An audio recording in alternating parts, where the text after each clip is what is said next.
Jackson Radio Show.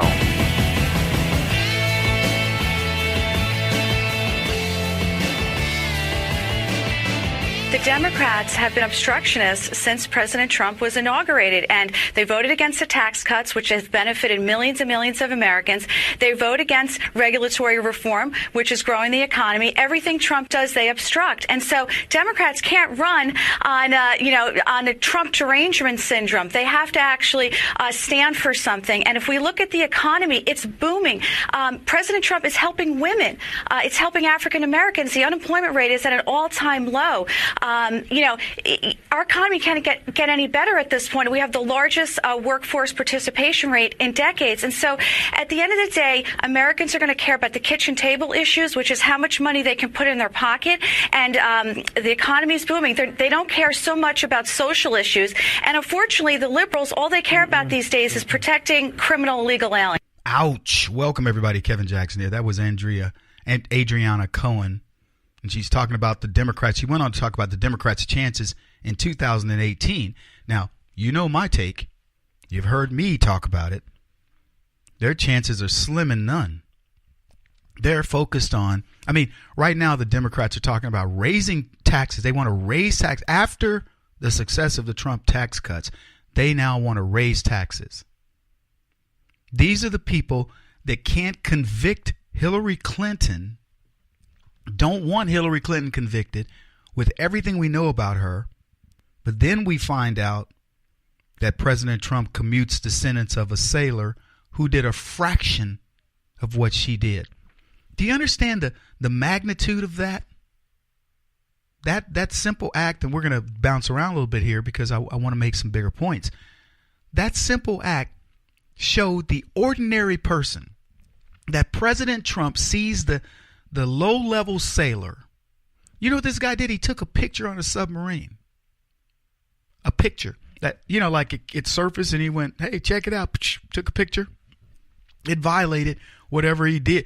It was in violation. It's like if you're in a war zone and you take a picture and send it back home, like you got a picture of you and the boys. It's in violation of this thing that Hillary Clinton should be in prison for. This guy does his time. I don't know if you heard his statement, but he comes out, he says, look, as innocent as what I did was, it violated the rules. I served my time in prison, and thankfully, President Trump let me out. But let me just explain to you the bigger picture on this. The bigger picture of this is Donald Trump is saying, though Hillary Clinton got off right now with what she did, which is far more egregious, this man served his time. And enough is enough. I'm commuting his sentence. And he did it. The guy cut off his ankle bracelet on a video. I don't know if you saw this, but he cut his ankle bracelet off on a video, and his family is celebrating it. You could tell his wife is fuming over this. Over the fact that he served prison time and Hillary Clinton didn't. And Trump let every one of the low-level people of America, the forgotten people, the forgotten man, everybody who voted for him know, I'm not forgetting you. See, he went and freed that guy.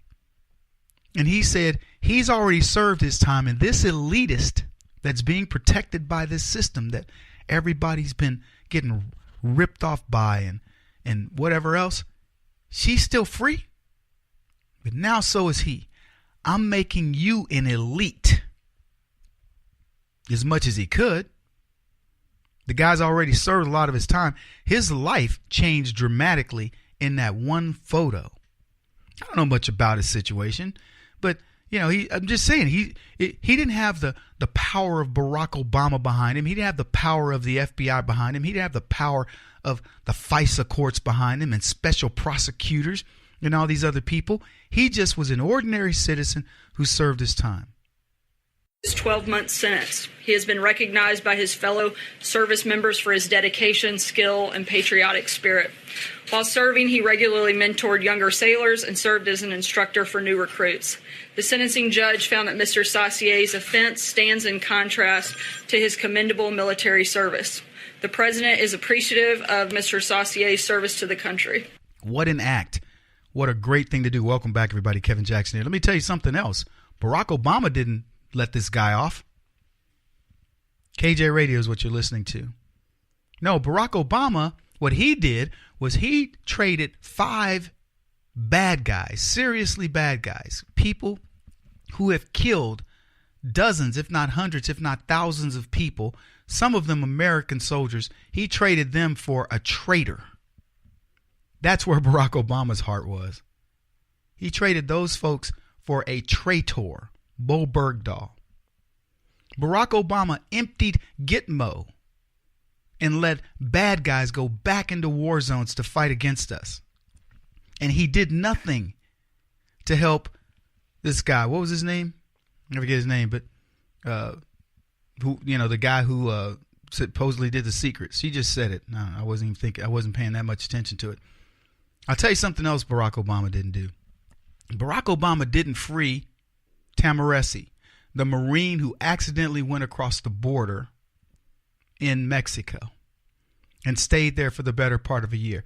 Barack Obama didn't get back Otto Warmbier from North Korea. When he finally got back after President Trump was elected, he was essentially a dead man walking. He didn't free him. He hasn't freed the additional hostages that are left in Iran. He hasn't freed the people that are still left in North Korea. I believe we still have 3 people over there. And I'll tell you something else. He couldn't have gotten back the 2 black thieves that went to China and stole. Those are the facts. Those kids would still be over there. The other hostages that are still around the world, with the most powerful military in the world, the most powerful economy in the world, there should not be a hostage anywhere in the world that is an American citizen. But you know what the left are focused on? They're focused on non-citizens.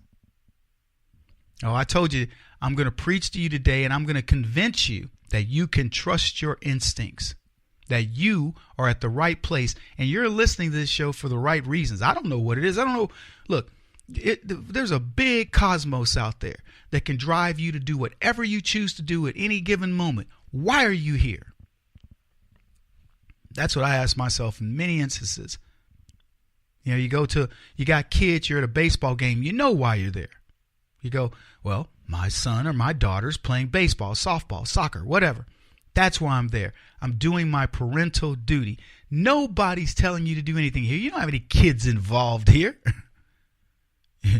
You don't. There's nothing that compels you to listen to what I'm saying, but something's driving it. Yeah. I don't know. Is it church? Speaking of church, teapartycommunity.org. If you have any issues at all, contact me. But I need you to join that because Facebook's crushing us. In the 2018 and 2020 election cycle, the social media networks are colluding right now. I'm telling you as a risk person, a person who understands this pretty well. They're colluding to silence your voice, to silence my voice. And it's working. We're drying up out there. Folks, we got a lot more to talk about. Keep it here.